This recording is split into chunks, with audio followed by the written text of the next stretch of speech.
Muito bem. Queridos, nós vamos tomar a palavra de Deus e o texto que eu quero meditar com vocês, dando sequência ao estudo que nós já temos feito, né? Nós temos aí já alguns meses tido uma sequência de estudos, de conversas aqui neste espaço de live a respeito do livro de Atos dos Apóstolos. Estamos dando uma sequência, né? Desde o período do Pentecostes, né? A gente já tem trabalhado isso e nesses últimos meses agora, toda quinta-feira, inclusive alguns domingos, as nossas mensagens têm seguido uma sequência nos textos escritos por Lucas em Atos dos Apóstolos. E hoje nós vamos por capítulo 12. Capítulo 12 de Atos dos Apóstolos. Nós temos aqui, então, um texto que nós vamos tomar como base hoje. No entanto, vamos também ampliar a nossa reflexão nessa noite para conversarmos sobre o seguinte tema. E o tema você deve ter recebido aí no seu WhatsApp, alguns viram pelo Facebook. O tema é: quem foi mais prejudicial ao cristianismo? O rei Herodes, Agripa I ou o imperador Constantino? Essa é uma questão histórica, como eu disse, que não dá para se basear apenas pela Bíblia, né? E a gente vai então procurar fatos históricos para a gente conversar sobre isso, né? Mas o capítulo 12 de Atos dos Apóstolos fala de uma perseguição que aconteceu e as Escrituras Sagradas então dizem assim, capítulo 12 de Atos, que por aquele tempo o rei Herodes mandou prender alguns da igreja para os maltratar. Mandou matar à espada Tiago, irmão de João. Vendo que isto agradava aos judeus, prosseguiu mandando prender também Pedro. E eram os dias dos pães asmos. Depois de prendê-lo, lançou-o na prisão, entregando-o a 4 escoltas de 4 soldados, cada uma, para o guardarem. A intenção de Herodes era apresentá-lo ao povo depois da Páscoa. E assim Pedro estava guardado na prisão. Mas havia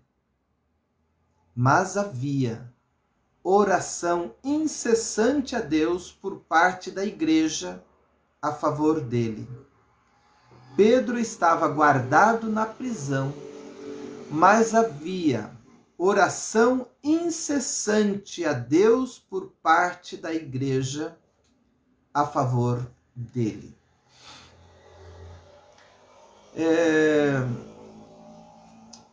Na sequência que nós estamos estudando em Atos dos Apóstolos, nós temos já aprendido aqui, né, que a igreja foi se desenvolvendo, foi crescendo e houve uma primeira perseguição, e essa perseguição levou à morte, num primeiro momento, de Estevão, e a partir dali muitos tiveram que fugir e foram indo para outras regiões, mas ao mesmo tempo que iam, obedeciam o mandato de Jesus em Atos 1:8, né, de pregar o evangelho, de ser testemunhas fora de Jerusalém, né?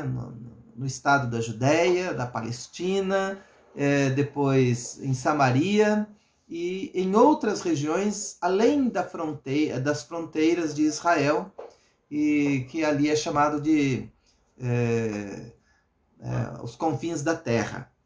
Muito bem, e a gente já viu então que esse evangelho chegou em outros lugares, e nós estudamos então na semana passada quando os cristãos pela primeira vez receberam esse apelido, esse título, né, de cristãos na cidade de Antioquia.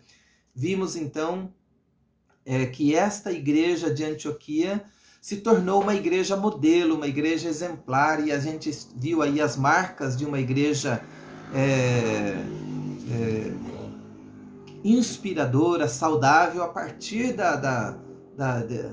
de detalhes, de características da igreja de Antioquia. Muito bem. Agora no capítulo 12 a gente vê essa história aqui de uma perseguição por parte do rei Herodes aos cristãos, e temos aqui então a segunda morte, pelo menos oficial, a segunda morte de uma pessoa cristã, de um discípulo de Jesus, de um seguidor de Jesus, que era do alto escalão, que era gente conhecida, que no caso aqui é Tiago, que foi discípulo de Jesus, irmão de João. Ele então é preso e morto pelo rei Herodes. Então, nós queremos aqui tomar como base essa história e conversar sobre essa questão, né, de governantes que, tendo na mão o poder, tomam decisões de vida e morte, de perseguir ou de dar privilégios a grupos. E aqui a gente está vendo também, a gente quer ver também essa questão histórica, que aí nós vamos pular aqui alguns séculos, né? Nós vamos sair aqui do ano 40 e alguma coisa, que é quando isso acontece, provavelmente em torno do ano 40, essa situação aqui aconteceu, e nós vamos dar um salto lá para o 4º século, para a gente conversar a respeito do imperador Constantino. Então, nossos dois personagens principais hoje é o Herodes, que era o rei da Judéia, ali da região da própria Palestina, e vamos falar de um imperador que tinha, claro, sob o seu mando, sob o seu domínio, um vasto império, que era o Império Romano. E então vamos falar desse imperador Constantino. No texto que nós vemos aqui, nós temos 3 momentos aqui. Num primeiro momento, que é o que eu li, o texto fala dessa perseguição de Herodes aos cristãos. No segundo momento, fala da prisão de Pedro, e esta prisão, então, quando o Herodes prende Pedro, ele coloca o Pedro sob guarda de 16 soldados, né? São 16 homens para cuidar somente de uma pessoa que estava ali com seus pés presos, que estava numa prisão. Tá? Então, dada a importância para o Herodes da prisão de Pedro. Então, ele manda 16 soldados para cuidar de Pedro. No entanto, na prisão, um anjo do Senhor se manifesta a Pedro e ele é libertado da prisão. Eu queria que você depois lesse como isso acontece, tá?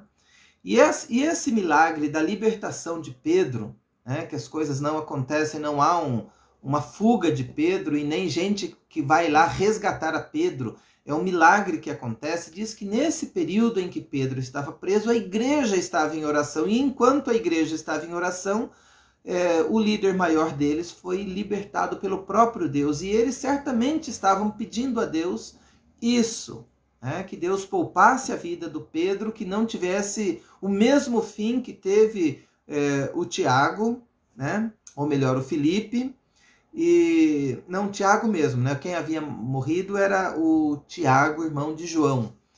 E de tal forma que Deus ouve a oração, e aquele líder, então Pedro, é libertado da prisão. E a última parte do capítulo 12, nós temos a morte de Herodes, Deus punindo Herodes, que num dia em que ele reúne o povo para fazer um discurso, diz a Bíblia que ele se achou um Deus, que ele não honrou a Deus, não glorificou a Deus, e certamente Deus, aborrecido com a atitude do rei de perseguir os cristãos, nesse momento aqui, tira a vida do rei. O rei morre diante das pessoas a quem ele estava discursando. Mas está tudo aqui, você pode ler esse texto aqui, tá certo? Então, quando a gente tem nas mãos aqui um documento que na verdade, como é um livro histórico, nós temos aqui, então, fatos, né, que estão sendo narrados por Lucas de uma perseguição. Bom, nós sabemos que a reforma protestante, começada por Martinho Lutero, e nós somos herdeiros da reforma, essa reforma, que já com mais de 500 anos, ela trouxe muitas contribuições, muitas mesmo, né? Uma das contribuições da reforma protestante foi essa questão da separação entre igreja e Estado, a questão do Estado laico. Ou seja, a reforma, os reformadores entenderam que era necessário a igreja fazer o que é parte da igreja, cuidar das questões espirituais, e o Estado cuidar da política, cuidar da economia, cuidar da área que lhe cabe, né? Então, porque antes disso era tudo junto, misturado, né? Era o clero mandando, tendo poder secular, poder temporal, e ao mesmo tempo quem tinha poder temporal, que no caso o imperador, o rei, também dando seus pitacos e suas ordens nas questões espirituais. Então a reforma entendeu que era bom haver essa divisão, e de lá para cá, então, boa parte das nações, né, e nós aqui no Brasil, foi a partir de 1889, com a proclamação da República, que houve a divisão entre a igreja e o Estado, ok? Então, de lá para cá não existe mais uma religião oficial como havia no passado, mas todos têm liberdade de prestar seus cultos, né? E nós vivemos num mundo em que ainda existe o que aconteceu aqui e o que aconteceu principalmente depois do ano 60. Nós estamos aqui lendo esse texto que está baseado em torno do ano 40, 42, 44, enfim, foi o período em que houve essa perseguição por parte do rei Herodes Agripa. Mas depois, no ano 60, 60 e pouco, depois de Cristo, o imperador agora, Nero, ele começa um período de perseguição aos cristãos, e essa perseguição ela é muito longa, ela dura séculos aí de perseguição, até o imperador Constantino, que em 313, então, muda essa realidade de perseguição, né, oficialmente a partir daí, tá certo? Então nós temos diante de nós aí esses fatos, né? Nós ainda temos no Brasil, quero colocar aqui, nós temos ainda no mundo perseguições aos cristãos. Uma das organizações internacionais que trabalha mais, de uma forma mais profunda, mais junto, mais perto com esses cristãos perseguidos, chama-se Portas Abertas. E esta organização Portas Abertas, ela tem relatado que tem havido um crescimento de perseguição aos cristãos no mundo. Diz que em 2020 houve aí cerca de 30% de cristãos perseguidos a mais em relação a anos anteriores, tá certo? E então, nesse período de pandemia, né, há um dado aí de que em torno de 340, nesse período, inclusive no período de pandemia, são 340 milhões de pessoas perseguidas no mundo, tá? Então, é um número assim muito grande de pessoas que ainda são perseguidas, principalmente em países da religião muçulmana, mas não só, tá certo? Então fica esse dado aí de que houve perseguição no passado, houve morte no passado, e hoje continua havendo, os cristãos ainda continuam sendo perseguidos, tá? E o Herodes, então, ele entendeu que a perseguição, ele percebeu que perseguir cristãos, e no caso ali ele matou a Tiago, isso agradou as pessoas. Então, para o Herodes Agripa, a perseguição e a prisão e até morte de cristãos era um fator político. Ele queria ficar bem com a população, com os judeus, e ele então passou a fazer isso. Não que ele, por si só, tivesse aí algum problemas com os cristãos. Mas ele percebeu que isso trazia dividendo, trazia apoio para ele, embora ele não dependesse do apoio do povo para ser um rei. Porque, na verdade, quem dominava toda aquela região da Palestina era o Império Romano. Só que a política do Império Romano era que o rei que ele dominou, né, ou a dinastia, permanecesse no poder. Então, o Império dominava, mas mantinha reis no poder, e estes eram submissos ao imperador.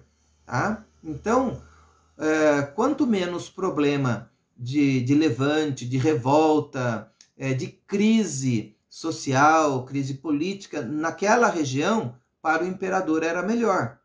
Então, quando o Herodes percebe que perseguir cristãos agradava às autoridades, principalmente às autoridades da religião de Israel e parte do povo, ele passou então a fazer essa perseguição.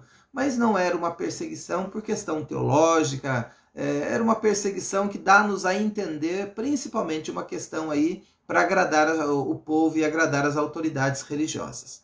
Tá certo? E é o que o texto nos diz aqui, que o povo... E ele então percebeu que agradou o povo, e ele falou, então vou prender o líder deles, o líder maior deles, que era Pedro, e ele prende Pedro, e Pedro é libertado de forma miraculosa. Tá certo? Então nós vamos até aqui. Já falamos que o Herodes, no final desse capítulo, ele morre por ação do próprio Deus. Muito bem, as perseguições, agora, depois de algumas décadas, de alguns anos, a perseguição não é mais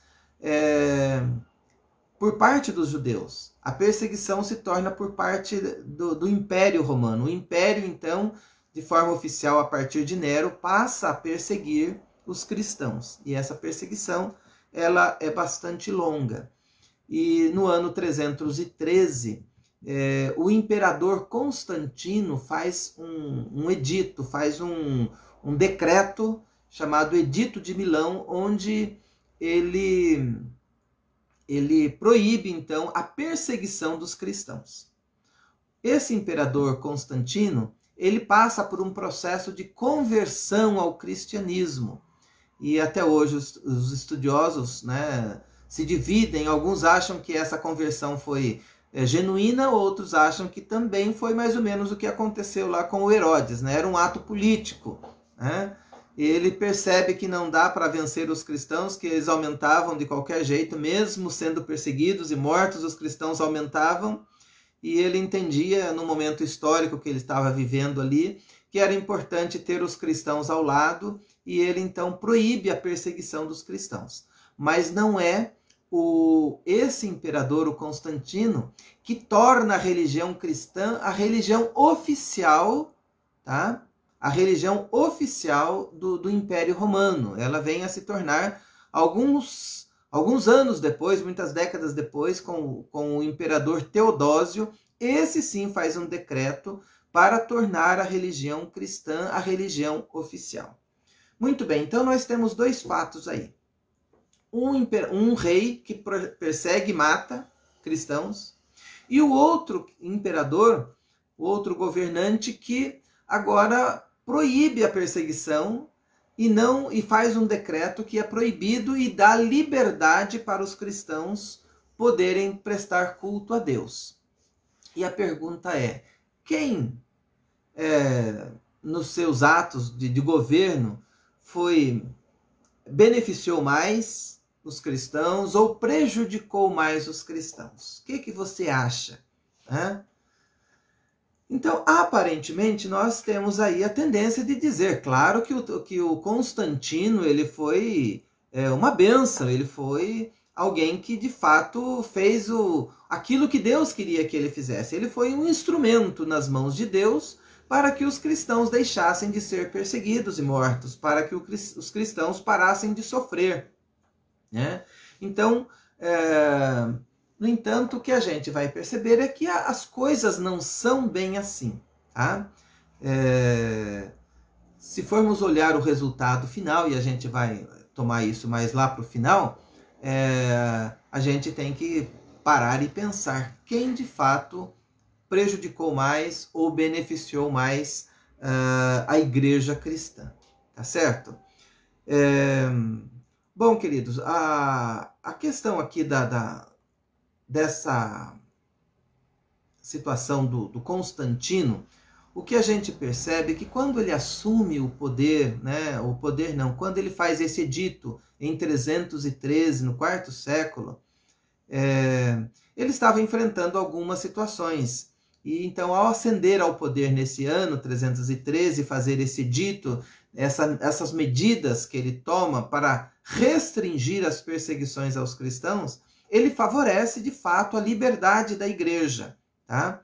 E então a igreja passa a ter liberdade para cultuar.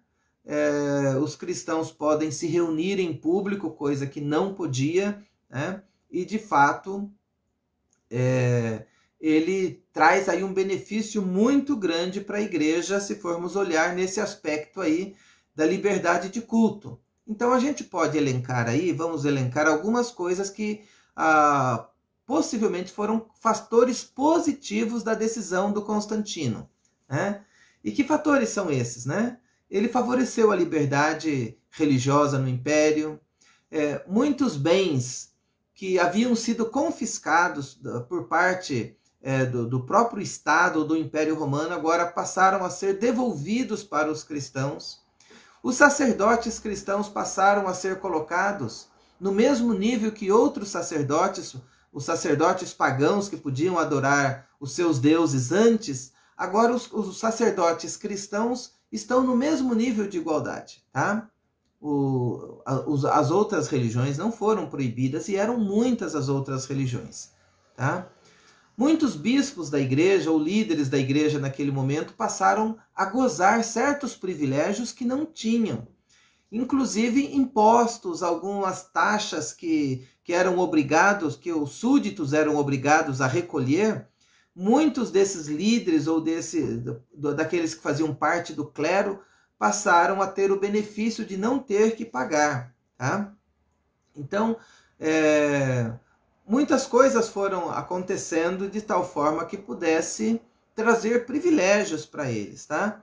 Então, a igreja acabou sendo beneficiada, os cristãos acabaram sendo beneficiados. No entanto, isso enfraquece o cristianismo. Tá? Todas essas facilidades, essas benfeitorias, né, essas benesses que agora por parte do império oficialmente a igreja recebe, isso vai enfraquecendo. E aquela igreja que crescia apesar da perseguição, ela deixa de crescer com toda aquela pujança, com todo aquele ânimo que vinha crescendo mesmo na perseguição. Agora ela deixa de crescer. E também a gente enfrenta aí uma coisa que eu acho que, no meu ver, é bastante, talvez, que possa ser equiparado ao que está acontecendo hoje, né? Uma das coisas que enfraqueceu a igreja naquele tempo, né, no período do Constantino, foi que houve divisão na igreja. Porque muitos cristãos gostaram agora de ter o benefício de ter um imperador que se dizia cristão, tá? Porque ele passa por esse processo de conversão. Ao mesmo tempo, ele dá toda essa liberdade e benesses a igreja começa a receber. No entanto, nem todos concordam com isso. Muitos cristãos são contra isso e acham que a igreja não poderia estar recebendo esses benefícios do poder. Tá? Então houve aí uma certa cisão entre a própria igreja e entre os cristãos. E nesse momento surge um movimento chamado monasticismo.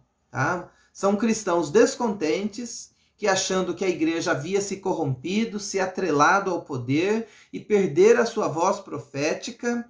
E então esses cristãos queriam uma volta a um cristianismo mais autêntico, tá?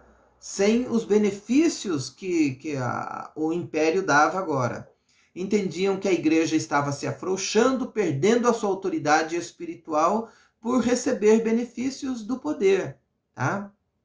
Então, esse grupo de pessoas começou a se isolar. Eles pararam, muitos foram morar no deserto e viver no deserto. Temos aí os chamados pais do deserto, são líderes cristãos que foram viver, às vezes, em pequenas comunidades, em regiões afastadas das cidades. Muitos viveram sozinhos no deserto, vivendo nas cavernas, e viviam um certo ascetismo, uma vida simples, que lembrava assim o João Batista, né? Que é aquele cidadão que vivia quase que como o homem da caverna, né? Então muitos passaram a ter esse estilo de vida exatamente por não concordar com o estilo novo agora, com os benefícios que a igreja está recebendo do poder, tá? Então viveram essa vida mais solitária, buscando uma vida mais próxima de Deus, porque entendia que a igreja daquele tempo havia se corrompido. Então, estes movimentos chamou monasticismo, e a partir dele, com o passar de muitos anos, começaram a surgir os mosteiros, né? E daí o monasticismo tem a ver com os mosteiros que acabaram construindo, né, em regiões mais afastadas e passaram a viver nos mosteiros. E isso vem então à Idade Média, isso se fortalece muito. É um movimento que acaba depois sendo um movimento que perdeu até o significado que ele tinha na sua origem, tá? Que aí é um grupo que ficou de privilegiados vivendo nos mosteiros, enquanto o povo não sabia ler, escrever, passava fome, e esse grupo era um grupo privilegiado. Isso mais para frente é que vai acontecer. Existe um outro grupo também chamado donatismo, tá? Que é um outro movimento chamado donatismo, que são pessoas seguidoras de um cristão chamado Donato, e eles também, da mesma forma, queriam um cristianismo mais simples, mais autêntico, um cristianismo de poder, um cristianismo mais raiz, que se opusesse a algumas questões do Estado, né? São mais radicais. E, no entanto, esse grupo tinha algumas questões teológicas que eles defendiam, que aí entrou a questão de alguns conflitos. Uma das questões é que o Donato, ele entendia, ele não aceitava a questão da doutrina da Trindade, tá? Então, os donatistas não acreditavam na Trindade.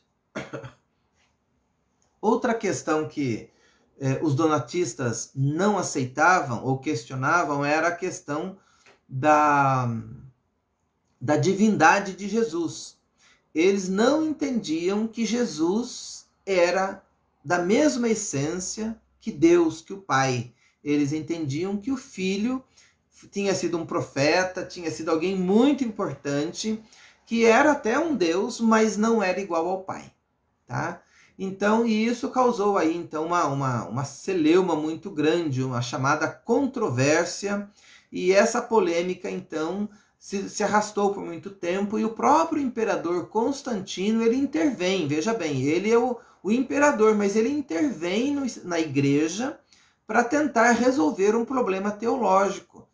E ele então convoca um concílio, que é chamado Concílio de Niceia, isso aconteceu em 325, e nesse chamado, que é considerado o primeiro concílio de fato, né, da igreja cristã, eles vão discutir essa questão. E os teólogos reunidos nesse concílio de Niceia, em 325, ao final decidem que as ideias de Donato estavam erradas, que esse grupo dos donatistas era um grupo herético, que eram ideias heréticas e que não seriam tolerados, e as pessoas deveriam abrir mão das suas ideias, tá? Então, num primeiro momento, foi feita uma decisão, o imperador toma uma decisão de que as ideias de Donato deveriam ser banidas e que eram ideias heréticas. Só que com o passar de algum tempo, o próprio imperador foi convencido pelos donatistas sobre essas questões aí que Jesus não era igual a Deus e que também a doutrina da Trindade não tinha base, né, teológica para isso.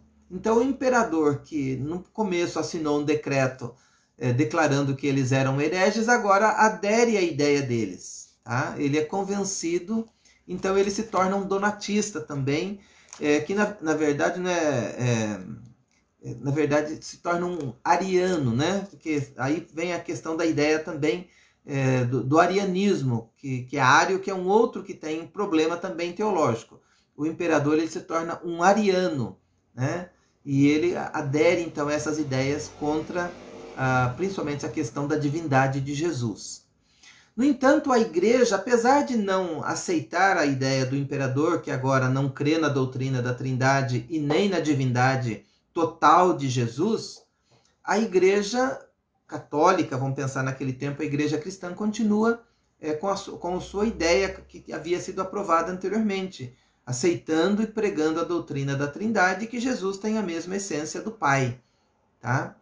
Mas, ao mesmo tempo, eles não excomungam o imperador, né? Eles não peitam o imperador, que tem agora uma ideia errada, uma forma errada de crer, né? Então, o fato do imperador ser cristão, ele não é punido por isso, por adotar uma ideia que é considerada herética pela igreja. Então, veja bem a dificuldade em ter estar atrelado ao poder, é que você perde aí o poder de poder decidir alguma coisa, tá certo?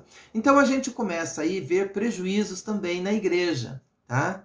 A igreja acaba, como eu já disse, se enfraquecendo. Ela não conseguiu ser uma igreja profética, porque muitas autoridades, inclusive o imperador, cria em Deus de maneira errada, que a igreja não aceitava isso, mas ao mesmo tempo ela não foi contra também, né? Não foi contra o imperador, né? Ela recebeu o benefício de não ser mais perseguida.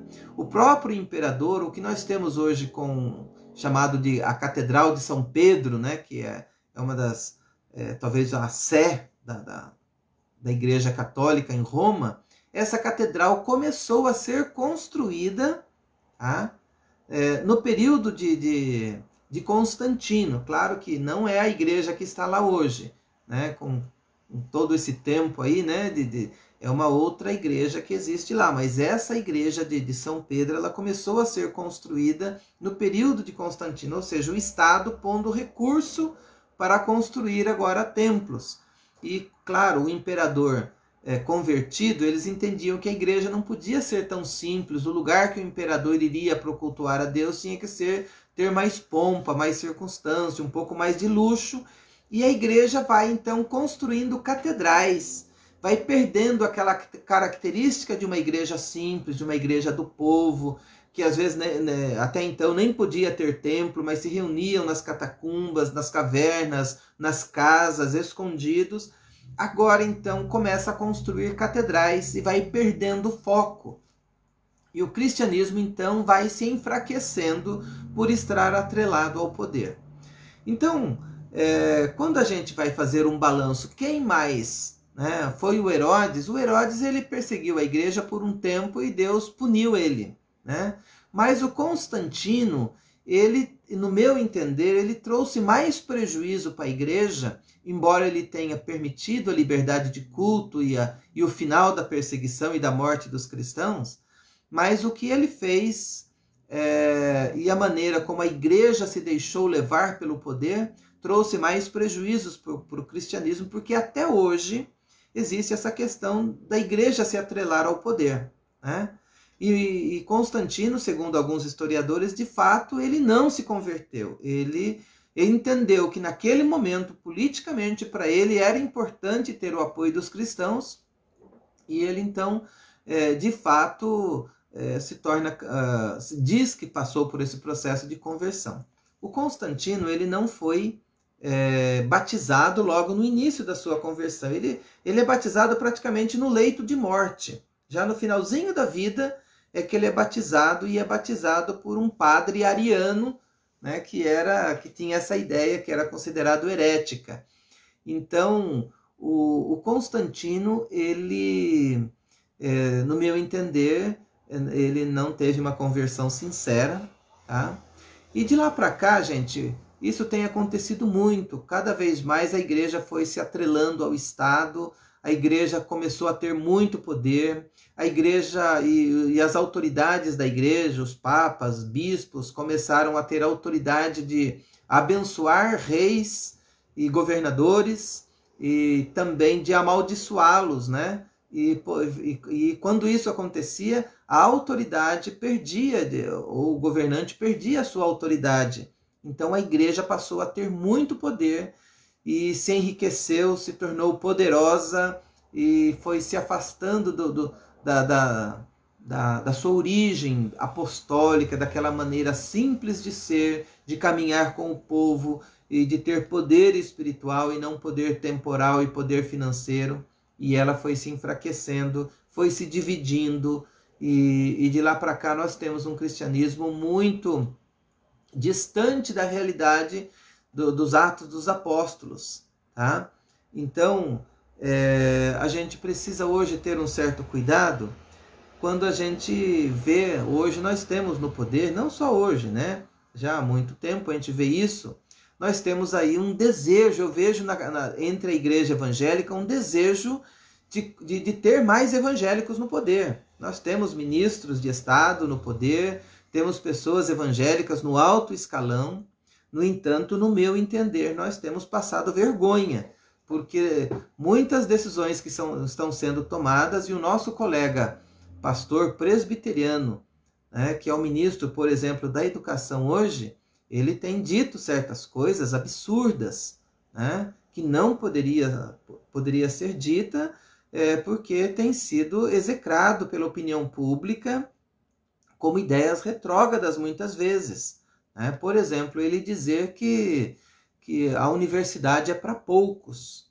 Isso não é verdade. Todos deveriam ter direito a entrar numa universidade. Tá? Se ele vai usar esse curso para sua profissão, ou se ele vai continuar com uma profissão antiga, aí é outra questão. Mas a universidade, ela prepara, ela traz um conhecimento, uma experiência, ela abre a mente das pessoas, né? Ela faz as pessoas enxergarem mais longe e melhor. Então, todos deveriam ir para a universidade. É claro que nem sempre o fazer uma universidade, uma faculdade, vai lhe garantir um emprego, mas lhe garante um conhecimento muito maior, uma cosmovisão, uma visão de mundo muito maior, melhor. Ele vai conseguir entender certas coisas que ele não entende. Tá? Então, quando um governo muitas vezes não quer que o povo estude, é para mantê-lo na ignorância, porque o ignorante ele é fácil de ser dominado, de ser ludibriado, de ser enganado. Então a gente tem que tomar um certo cuidado com isso, né? Então, quando um evangélico no poder, e eu estou falando de coisas que estão acontecendo hoje, mas que não é só hoje, em outros momentos isso aconteceu também, tá? Não é uma questão só desse governo. Né? Em outros momentos nós já tivemos essa situação. Então nós temos que tomar muito cuidado. Primeiro, que nós não queremos um Estado religioso, tá? Um Estado teocrático.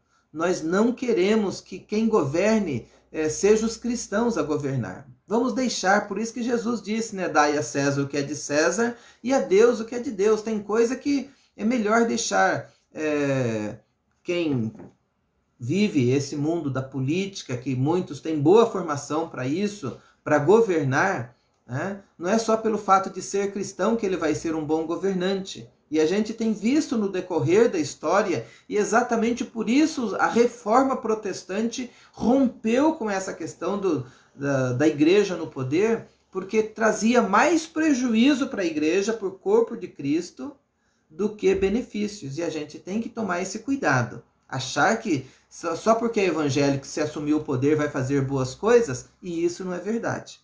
Tá aí, quem quer ler a história vai descobrir. Eu não estou falando de mim, não é minha posição política isso, tá? Isso é história, tá? É bom a gente saber que, mas o pastor é contra o governo, é isso, é aquilo. Não, vamos tentar fazer isso da gente ser sábio nesse sentido, né? E ter essa coerência de olhar a história, tá? Eu estou vendo aqui 2000 anos de história onde não deu certo a igreja atrelada ao poder, tá? tá? Então nós não queremos um Estado teocrático onde os religiosos vão governar. Isso não dá certo. E aí acontece que em momentos em que a igreja cristã assumiu o poder, o que ela fez? Ela passou a perseguir as religiões consideradas por eles, né, naqueles momentos, como pagãos. Então, a igreja acaba perseguindo. A igreja que foi perseguida quando era minoria, quando assumiu o poder, passou a ser uma maioria, ela passou a perseguir, fazia o que antes ela não gostava, né? Então a igreja comete os mesmos erros e os mesmos pecados quando assume o poder. E a gente tem que... nós somos chamados para sermos profetas. E o profeta, hoje eu ouvi a expressão de um pastor dizendo o seguinte, o pastor, ele pastoreia, né? E o profeta, ele desce o pau, né? Ele usou essa expressão. O profeta, ele tem que, muitas vezes, ser duro com o rei, como foi Amós, como foi Jeremias, como foram outros que sofreram porque eles apontaram o dedo para o rei e disseram, você está em pecado. Então o profeta, muitas vezes, ele tem essa função. E o cristianismo, o discípulo de Cristo, como Cristo fez, precisa muitas vezes apontar o pecado, apontar o erro e dizer que não é esse o caminho, não é assim que Deus quer as coisas. Que isso está indo contra o direito humano, os direitos humanos, contra a liberdade do povo, contra a dignidade das pessoas. Nós precisamos ter liberdade para poder nos opormos aos desmandos do poder, tá? Então, isso não vai, se a gente for atrelar ao poder, isso não vai fortalecer a igreja. A história mostra que enfraquece, tá certo? Mas o que eu gostaria mesmo ao final é a gente voltar para o texto aqui para a gente encerrar e olhar aqui que Deus é quem governa todas as coisas. Deus é o Rei dos Reis, o Senhor dos Senhores, né? E o Herodes começou então a querer perseguir a igreja, e ele perseguiu por algum tempo, mas isso não enfraqueceu. E Deus agiu naquele tempo, libertou Pedro da morte, porque não era o plano de Deus que Pedro morresse naquele momento. Ele morreu sim em outro momento como mártir da fé cristã. Mas mostra também que aquele rei que quis usar politicamente a perseguição aos cristãos, ele acaba sendo morto por uma ação direta do próprio Deus. É só olhar o final do capítulo 12, né, de Atos. Deus então pune aquele rei. Então o nosso Deus é o Rei dos Reis, tá? No entanto, isso não necessariamente nos leva a entender que devemos assumir o poder temporal. Não é proibido um membro da igreja, um pastor, um padre, alguém, ser prefeito de uma cidade. O nosso prefeito de Sorocaba, por exemplo, ele é evangélico, né? Então, mas quantos evangélicos já fizeram besteira no governo, no poder, né? Então a gente tem que orar a Deus para que ele consiga dar exemplo e fazer aquilo que agrada a Deus e agrada os homens, né? E agradar não no sentido de beneficiar alguns, mas de fazer justiça, de fazer aquilo que deve ser feito obedecendo à Constituição do nosso país, tá? Mas não é proibido ser político, é isso que eu quero deixar claro aqui. Mas ao mesmo tempo, a igreja tem que ter esse distanciamento do poder. Eu lembro que quando eu pastoreava em Tupã, muitas vezes eu fui ao gabinete do prefeito, principalmente o prefeito Manuel Gaspar, que quando eu cheguei na cidade, naquele ano ele estava assumindo a prefeitura e ele ficou 2 mandatos, então nós trabalhamos muito na área social junto. E eu sempre ia ao gabinete dele, eu tinha acesso ao gabinete do prefeito. E eu lembro que uma vez ele foi na igreja e ele disse: o pastor Aguinaldo é o único pastor que vai no meu gabinete e não pede nada. Ele não vai lá para pedir, porque a maioria das pessoas, inclusive os pastores que vão no meu gabinete, vão para pedir alguma coisa. O pastor Aguinaldo, ele vai para orar por mim, tá? Então eu entendia isso, e quantas vezes em reuniões de pastores eu fui contra. Vamos fazer uma festa no aniversário da cidade e vamos trazer uma banda, e a prefeitura paga. Eu falei, não, vamos nós como igreja bancar esse evento que nós vamos fazer, tá? porque não é justo pegar dinheiro público para colocar num evento evangélico, né? Assim como a gente não quer que coloque, embora muitas vezes se coloca, evento no carnaval ou numa outra igreja, nós também, se nós queremos fazer um evento para celebrar o aniversário da cidade, vamos nós evangélicos bancar isso. Ou trazer alguém que não cobre, ou fazer uma coisa que não tenha custo elevado, mas não tirar do poder público, né, dinheiro para investir num evento religioso. Eu sempre fui contra isso, né? E muitas vezes eu fui criticado, e boa parte das pessoas queriam ir vão ao poder querendo benesses. Às vezes a igreja tem algum tipo de dívida ou precisa legalizar um terreno e querem fazer as coisas por baixo do pano, né? Só porque tem acesso ao poder, querem que coisas ilegais sejam feitas. E isso é pecado, isso é corrupção, né? E a gente infelizmente vê muito acontecer. Então meu desejo é que como cristãos nós possamos avaliar até onde nós podemos ir para não comprometer a dignidade do evangelho e da igreja cristã, que é a noiva de Cristo. Nós não podemos vender a noiva de Cristo em troca de um prato de lentilhas. Nós precisamos ter o nosso papel profético. Precisamos somar, claro, para melhorar a vida em comunidade. Por isso nós nos envolvemos em muitas áreas da educação. Nós, presbiterianos, tínhamos um lema. Ao abrir uma igreja, abre-se uma escola ao lado. Ou seja, a educação do povo também é responsabilidade da igreja. Assim como muitos hospitais, aqui em Sorocaba nós temos o Hospital Evangélico, tem o Hospital da PUC aqui em Sorocaba, que é também um hospital confessional. Há muitas universidades, as maiores ou talvez as maiores universidades do mundo foram iniciadas por cristãos, e principalmente por cristãos protestantes. Harvard, por exemplo, nos Estados Unidos, Yale e Princeton, grandes universidades nos Estados Unidos, começou através da igreja, né? Hoje não mais, mas naquele tempo teve o início da igreja. Então nós sempre fomos comprometidos com a cidadania, mas ao mesmo tempo tomar o cuidado de não querer assumir o poder, né? Porque daí vamos perder essa questão do poder espiritual, né? Certa vez alguém disse para um papa, né, que no tempo de Pedro, capítulo 3 de Atos dos Apóstolos, Pedro olhou para aquele coxo e disse: não temos prata e nem ouro, mas o que eu tenho, isso te dou. Em nome de Jesus Nazaré, levanta e anda. Ou seja, a igreja era pobre, não tinha riqueza alguma, mas tinha poder do Espírito para fazer o milagre. E aí a pessoa dizia, e hoje a igreja tem tanta riqueza, a igreja católica principalmente, é uma igreja extremamente rica. E alguém disse então que a igreja não tinha mais condições de dizer, né, como Pedro disse para aquele paralítico lá, a igreja hoje tem poder financeiro, poder temporal, mas não tem poder espiritual para dizer levanta e anda.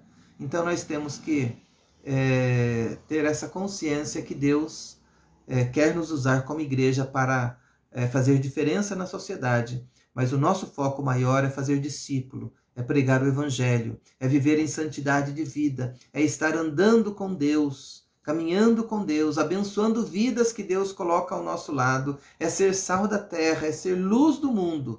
Para isso Deus nos chamou, tá certo? Então tomar cuidado ao achar que o tal governante, por ser evangélico, ser isso ou ser aquilo, ele pode beneficiar a igreja ou ele vai ser melhor. Nem sempre, tá? Nem sempre, porque o poder corrompe e às vezes ele traz um prejuízo tão grande porque a igreja se torna mal falada porque o governante está fazendo aquilo que não deve fazer, tá? Então a gente precisa tomar muito cuidado e orar mesmo pelas autoridades para que Deus lhes dê sabedoria e dignidade para que governem com justiça, tá certo?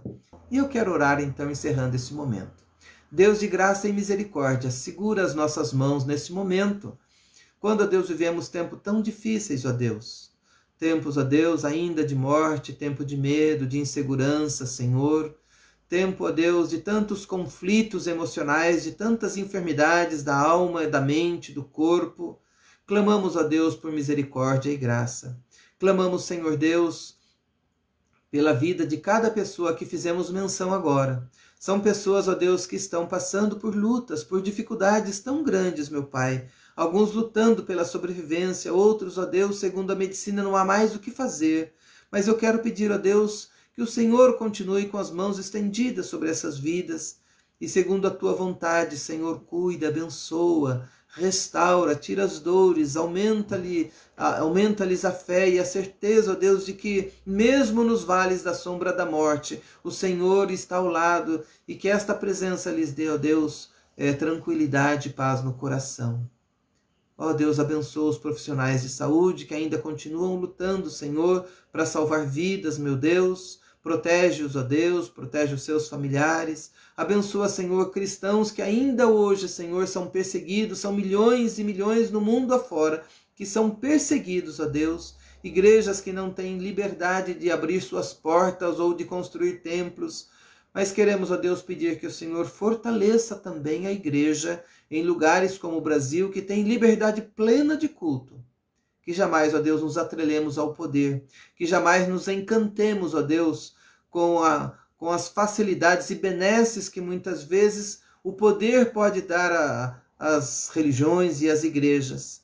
Que possamos ter somente como Deus, como Senhor, como nosso maior líder, Jesus Cristo. E seguirmos, ó Deus, a lei maior do nosso país, a Constituição, ao mesmo tempo que obedecendo os ensinos da Tua Palavra, a Bíblia Sagrada.